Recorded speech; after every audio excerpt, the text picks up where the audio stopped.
know he's there. Go to the game, enter the building, find your seat for warm-ups. See him stick handling down there on the McDonald's logo, creature of habit that he is. Know he's there, and you remember that however it is that you felt about that matchup, however it is that you felt your team was going to do, or what even your team is playing for, he's there, and you remember that. Good morning to you. Good Wednesday morning. I'm Dejan Kovacevic of DK Pittsburgh Sports. This is Daily Shot of Penguins. It comes your way bright and early every weekday. If you're into football and or baseball, I also offer daily shots of Steelers and Pirates in the same place that you found this. I hope you'll check those out as well. Penguins 3, Kings 2 in overtime. Ricard Raquel finished it on a really nice deflection of just a gorgeous floating aerial feed from Erik Karlsson that capped a quality comeback against a quality opponent, and that came with collective quality for, let's say 59 minutes of regulation, meaning the Penguins had to give up their obligatory first-minute goal, but they were the better team than the 18-9-3 Kings over the overwhelming bulk of the evening. And as you can tell just from the way I'm describing this might have been their strongest, I was about to say 60-minute again. Well, I guess you could count 60 minutes because it went a little bit into overtime too. Okay, we'll say it's their strongest 60-minute showing of the season, and that there would be credit to be spread all around. What's more, the team is now, I don't know how many people even realize this, 7-2-1 in the last 10 games. And within that, they've scored 41 goals, which is tied with the Lightning for the most in the NHL over that 10-game span. Now, cardinal rule number 1 of analyzing the Penguins, I believe, whether it's, media, fan, whatever, should always be that you begin with what was Sidney Crosby's part in this. Well, this is where it gets fun. Sid's got no goals in this 7-2-1. 10 games, no goals. And I got to tell you, this was the first in this span where I felt like he was pressing, but pressing in a good way, pressing in a Sid kind of way, pressing in a way that's like, I am not going to be going through another game without a goal. I am so scoring. And he was taking shots from places he would normally never take shots from. And he was churning, when the shoulders get really low and his chin is almost bumping into his knees as he's skating behind the net, coming out front, wearing one of the Kings on his back as he's doing it, holding another off with his right arm so he can hold the stick with one hand. What he was doing in the third period was, look, he's Sid. I've covered his whole career. I get it. He's really good. I'm not breaking any news here on this program today, okay? That doesn't mean you ever take him for granted. And that includes, I believe, in the coverage. So when Sid's doing all this and he's at peak Sid level, and by peak Sid, I'm talking about peak Sid, peak of his career. That's what that third period was from him. And then he fires across. You can never really call Sid's passes blind because he sizes up the rink and kind of snapshots it in his head before he makes the pass. But to the rest of the world, it looked like a blind pass laterally through the Los Angeles zone, right onto the bleeping blade. Even bounced a little bit, but landed right where it was supposed to land for Matt Grzelcyk, of all people, to finish with a precise shot for his first goal of the season. And that tied the game in the third period. And as Jim Hiller, Los Angeles' coach, would say afterward, you could just feel that the Penguins fed off of that goal and then really, really started pouring it on with that carrying into OT. This was Mike Sullivan afterward on, Sid's, I guess you can call it an alleged slump, but this is him on the slump and on the Grzelcyk goal. I think he's so close. He could have had 3 tonight. He could have had 3 in the third period alone. And so I think it's a matter of time. It's going to go in the net for him. I think he's getting inside more. He makes a terrific play to Grizz for the game tire. He's probably the only guy in the rink that can make that play. It's a backhand sauce, lands flat right on the tape. There aren't a lot of guys that can make that type of a play, and I just think it's a matter of time. He still has an impact on the game, even when he doesn't score in so many ways. He just, the way he drives our offense, he plays against, we played a lot against Kopitar's line tonight. Not the whole time, but he played a fair amount against their line. They're hard to play against. They're big, they're strong. And I think, I think he can play against anybody in any situation. He's just a complete player. He's got a mature game, but for me, he's so close to scoring, and we're hoping when he breaks through here, it'll come in bunches for him.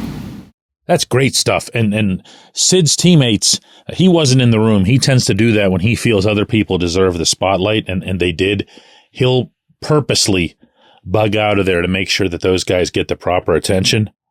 But he was getting praise from everybody in there, not just for the pass, but for the passion, the way he, I don't want to say he put the Penguins on his back, because they had a lot of guys who were playing well throughout the game, but in particular in the third period. But, every once in a while, whenever we see something that we don't like with this franchise on the ice, we'll start talking about his captaincy or his style of leadership. And you kind of tiptoe when you do it, but there's a reason for that. And that's because he always ends up making you look bad. I mentioned that to you earlier this week. There's nowhere to go with Sid criticism, because it just fizzles off into the ether before you have a chance to even finish your sentence. He's gonna score. He's gonna score. Sullivan's right. And when he does, he's gonna have one of those F yeah moments. Remember, like the comeback from the concussions against the Islanders? Big backhander. The goal, I'm still convinced, is gonna be his statue goal. Someday, yes, Sid's going to score. He's going to score on this upcoming trip to Nashville and Newark. And when he does, all you'll need to do to hear it here in Pittsburgh is to just open a window. When we come back, J1Q. This episode is brought to you by Bet Online, your number one source for all your summer sports needs this season. From Major League Baseball, golf, NHL, NBA playoffs. Get the latest odds and lines, including all team matchups, player props, odds on just about everything that's out there. Head to the website today or use your mobile device to get in on the action. Bet Online, where the game starts. Abandon ship, Bob. Sell the team. Are you a Pirates fan who is angry or apathetic about our perennial losing baseball team? Do you feel helpless because you don't know how to make a difference? Well, good news. We have something you can do about it. Join our Sell the Team movement. We're a group of passionate fans voicing our frustration and demanding change through billboard campaigns, press outreach, protests, and involvement at local city government meetings. Go to ourteamnothis.com to get involved.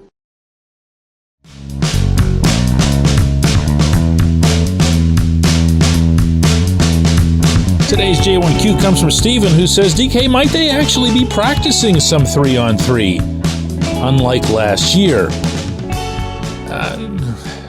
You had me with the first part of that question, Stephen, and I'll be honest, that's why I picked it. I don't understand the last three words at all. What do you mean by unlike last year? Do you think that they didn't practice it last year? I've had other people ask different forms of this question, but in a similar context, which makes me think that maybe somebody somewhere would have suggested this in public. It might not even have been a reporter. It could have been a fan. It could have been whatever. But whichever the case, it's not accurate. Okay, they practiced 3-on-3. They just weren't any good at it. And what was maybe more dispiriting about it was that they practiced it, but they practiced it almost with the understanding that there couldn't be a whole lot of strategy to it. Now, Mike Sullivan has spoken this out loud several times over the years, that he believes that 3-on-3 is a really difficult area in which to be disciplined, whichever result you're going for, whether it's to emphasize defending, whether it's to just go all out. And he's had at times all different kinds of alignments, 3 forwards, forward and 2 defensemen. Usually, obviously, it's 2 forwards and a defenseman. But he has, to his credit, considering that the Penguins missed the playoffs last year, you could count the points that were lost in overtime and shootouts and say that was the reason why. But he and David Quinn and Mike Vellucci and the coaching staff made it a stressing point in the early portion of the summer before the players arrived to try to first figure out what their emphasis should be, what's a safer way to go about these 3-on-3s, and then from there, which players to utilize, how to utilize them, etc. Well, this began last season, again, countering whatever thing you brought up there. This began last season when they started having Jeff Carter out there specifically to take the opening face-off because their analytics people had determined that the team that wins the opening face-off of overtime wins X% of the games that are decided in overtime. So the first possession is really, really important. Why? Because every possession is really, really important because it's so easy to just hang on to the puck for really long stretches of time, which of course is incredibly difficult at 5-on-5. So what happened in this game? I don't know if you noticed this or not, but Cody Glass was sent out there and he won the faceoff. Now the Penguins didn't win off of that draw. There were other possessions between the faceoff and Raquel's goal, but it was yet another sign of how they're at least taking the overtimes seriously. Sullivan told me, and this was back, I want to say, it was late in the preseason. And I don't even remember how the subject came up or who brought it up, but he told me that what he wanted to do with 3-on-3 this year was to make sure that there was a defensive presence and a defensive conscience out there. And he said that he and the staff felt that in doing so, that the Penguins would buy themselves more opportunity to regain possession and then to take obviously more chances in scoring at the other end. So he has, and you've seen this, occasionally put guys out there where you're kind of just scratching your head like, what the heck is this guy? What is this all about? Why would he be out there 3-on-3? Doesn't mean they always make the right choice, but at least, again, there's something that's being put into it. So yeah, they're getting the results too. And those are nice. You know, those extra points are nice, not just in the standings. I mean, these guys felt really good, my friends, about this game last night. That was a happy locker room. 2 or 3 of them were still sitting in there forever after it had ended. They just were really like, let's talk some more about this.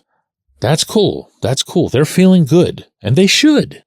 7-2-1 isn't some 4-game winning streak with a couple of crappy teams thrown in there. 7-2-1 is 7-2-1.